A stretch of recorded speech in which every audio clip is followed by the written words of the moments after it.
The leadership of the recently inaugurated Nigeria's National Assembly on Tuesday announced the appointment of principal officers for the two chambers. However, the appointments have created a stir in both the camps of the ruling All Progressives Congress, APC, and the minority parties in the Assembly, birthing subtle and open protest by members and party chieftains. Not a few political analysts believe that these latest appointments will particularly deepen the schism in the opposition People's Democratic Party in the power struggle between Nyesom Wike and Atiku Abubakar blocs. Jacob Mark is a lawyer and now joins us to analyze this development. Thank you so much for joining us. Now, let's go straight into it. Now, it looks like, the former contenders, especially someone like Aminu Tambuwal, have lost out in the supremacy battle for the leadership of the minority caucus. And this, of course, follows PDP's decision to delay the announcement of the Senate minority leadership position, their reason being the need for adequate consultation. Now, I want to know what your thoughts are about the recent announcement of the principal officers in the 10th Senate. Thank you very much for the opportunity. It is important to say that the parties appear to be going the way of their elders again, where partisanship takes the place of governance. And it's going to be very unfortunate if again we have a repeat of the last National Assembly playing out, where the National Assembly was just like an appendage of the executive. And we saw very little or nothing about legislative work. A situation where the National Assembly leadership will be going cap in hand every day.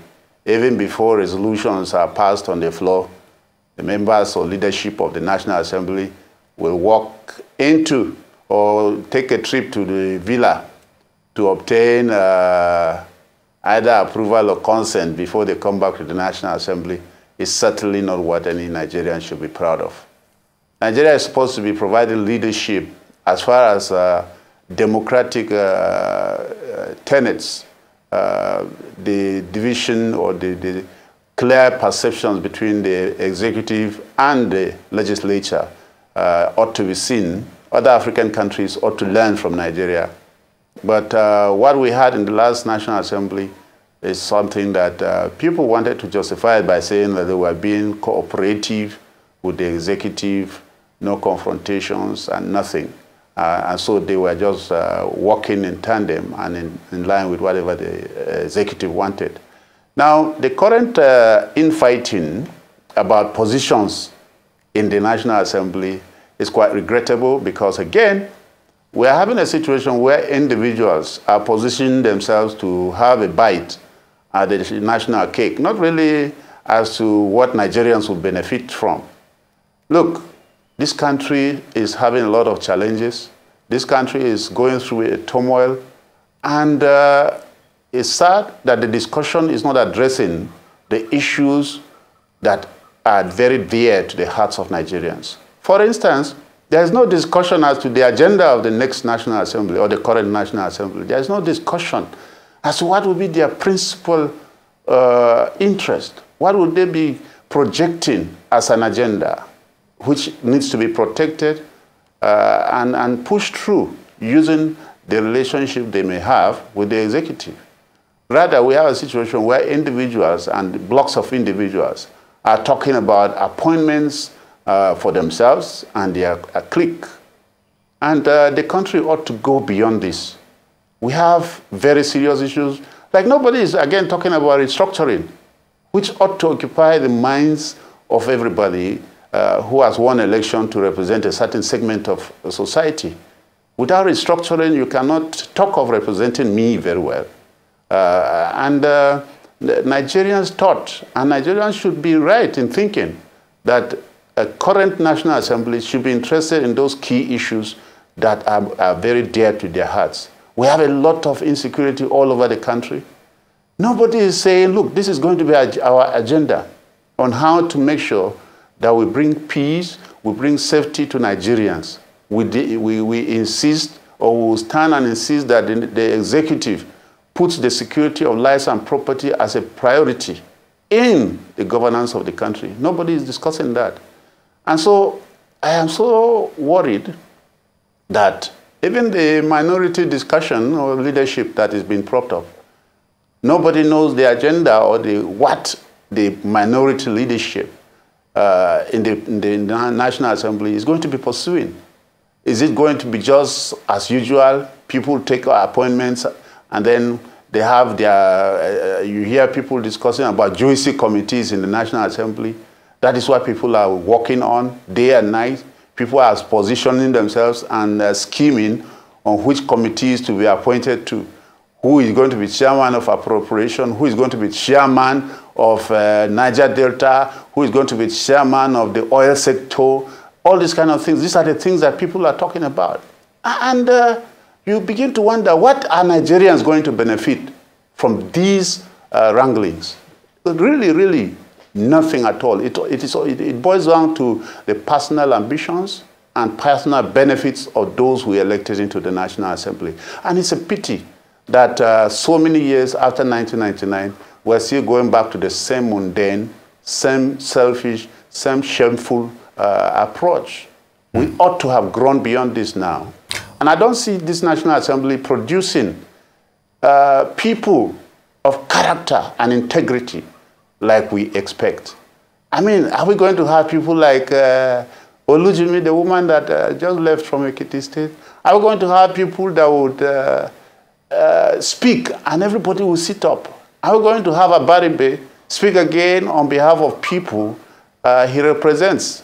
Because now he may not be the minority leader that he was. Are we going to have people like Dino Melai that would bring drama and life to the National Assembly? Or are we just going to have docile people who are busy scavenging and looking for positions of authority? These are the issues that worry me as we watch the drama unfolding in the National Assembly. Very good, Mr. Mark. Of course, you've said a lot, including the internal wranglings and, of course, your doubts about people of character emerging from the Senate. But let's talk about a bit of specifics here. PDP Senators have explained why they moved against the Wike and, of course, the Atiku camps during the selection process. And, of course, what is the implication for both men? Have they lost the influence of these PDP senators at the 10th Assembly, you think? Personally, I would applaud the senators for setting aside Atiku and Nyesom Wike. If that is what happened, I will applaud them for taking a stance. Look, everybody that is senator now is supposed to be a very respected person.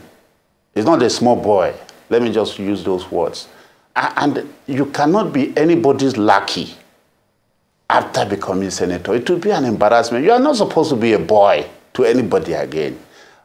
Senators are supposed to be, you know, in the Hausa translation of senators is the house of the tower. You know, the Majalis and the tower is the parliament of the elder or the respected members of society. It's not for children. So senators at this stage should be found to be refusing to belong to anybody. They ought to put their feet down and do what is right. I applaud them for doing that, if that is what happened.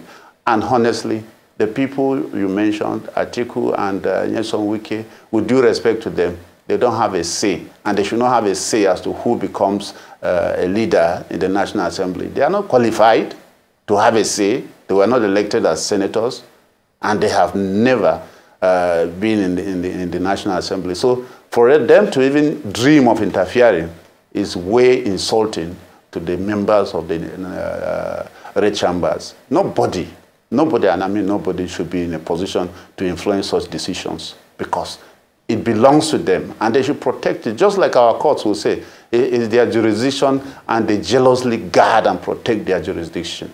The members of the National Assembly, the Senate particularly, must guard and protect their position and their rights to do what is right for Nigerians. And just like I say, we expect a vibrant legislative agenda, particularly from the minority senators.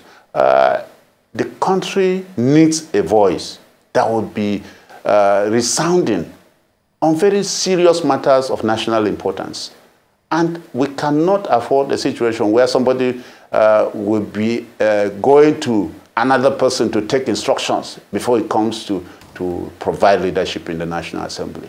We don't want that. Okay, so let's talk about the fact that the National Working Committee of the People's Democratic Party being peeved about the decision of Senate President Godswill Akpabio. It did talk about ignoring its reservations and reading an unapproved list of senators for the minority positions. Now, if the NWC of the PDP did not have a say in the emergence of the minority leader, how much of an influence would it have, even among its legislators? Because a lot of people would say that it seems as if the party is losing its voice. We're seeing members making decisions outside of the NWC. How does this, in fact, affect how PDP, the stance of PDP, even within, the Senate itself?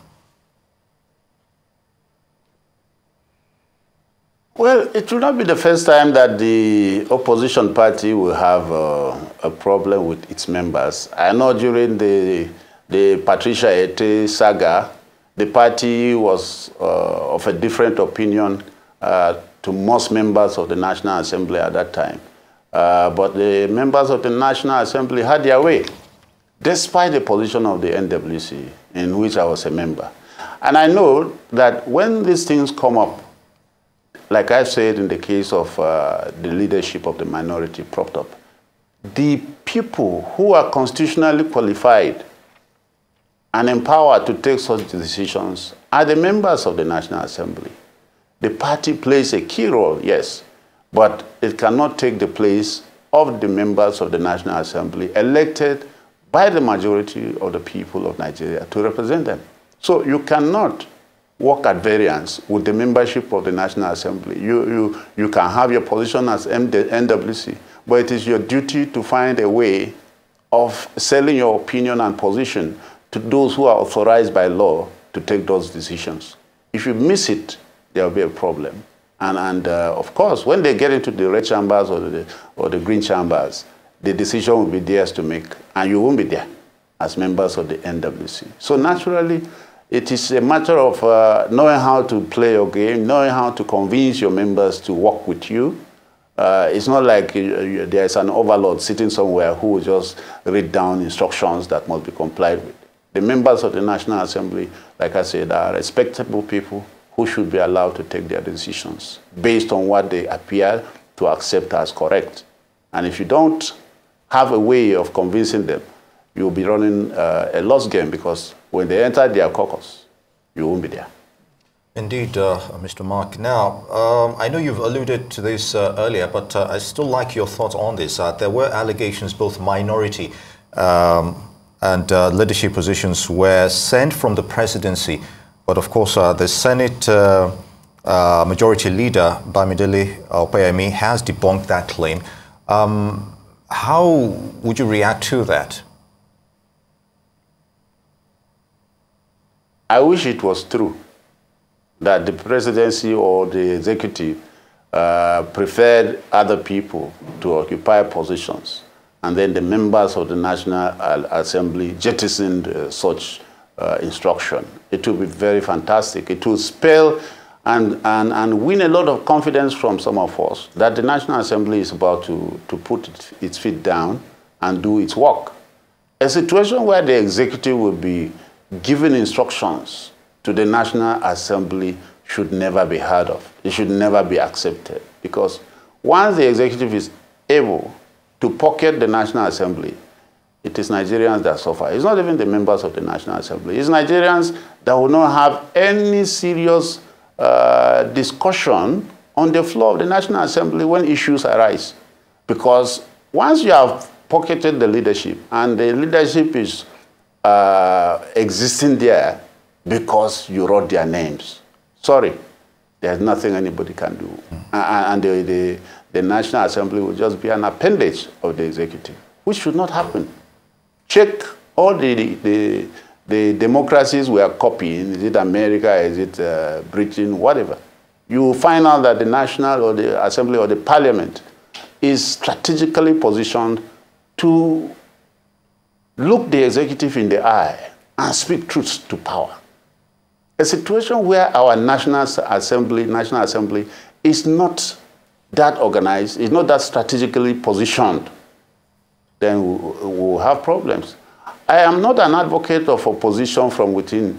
I'm not an advocate of saying that, look, members of a political party should disobey the political party. No, I am an advocate of understanding, respect, and then the strict following of the tenets of democracy. We all know that the executive, the legislature, and the judiciary ought to be independent arms of the government. There should be no discussion or no inkling suggesting that the executive is in charge of any other arm of government. They are supposed to be equal. All right, then. Still following the narrative of, because I really want to hone in on this, the PDP itself not having a strong hold on its members of the parliament. Now, two senators who confided in our sister This Day newspaper said already that the issue of the minority leadership of the Senate was polarizing the party into camps. Let's talk about what the PDP have they been able to bring together a collective ideology, from legislators in the House, because it almost looks as if this in itself is just a House divided, as opposed to looking to the future as to what exactly they can be bringing to the table. And I also want to ask very quickly, it almost looks as if members of this party who have participated in anti-party activities have also not been corrected or have not been sanctioned in any way. And that in itself could be one of the reasons why people are able to, are beginning to see these factions play out, even in the selection of the principal officers. Briefly. Well, you touched the most vital point at the end, which is that there is gross irresponsibility on the part of members of the party, particularly those who are holding very big offices. Look, you can't have a situation where a former governor of a political party will openly campaign against a political party and nothing happens to him. You can't have a situation where a sitting governor will do everything and say everything against the political party and nothing happens to him.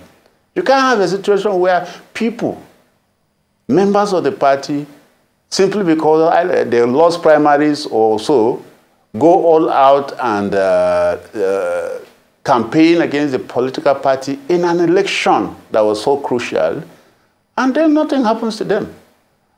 It breeds irresponsibility and indiscipline. And there is no gainsaying the fact that the NWC appears to have lost it, because all these people are known. They never hid their activities. They went on public presentations on television several times. They did whatever they wanted to do. They didn't do it in clusters. They sponsored national coverage of their irresponsible behaviors, and nothing happened to them. So when people are behaving like that, even if it's a motor park association, where members, high-ranking members can misbehave anyhow, and you do nothing, you don't expect anybody to be afraid of you again. This is the situation the NWC is facing today, where you can't threaten anybody, because what keeps many members in check is the fear of the big stick, which the National Working Committee ought to be wielding. But you find out that today nobody is taking any disciplinary action against erring members. And there's no way you can succeed when you have such an organization. Very good. And on that note, Mr. Jacob Mark, he is a legal practitioner, former PDP National Legal Advisor. I would like to thank you for your input on those issues.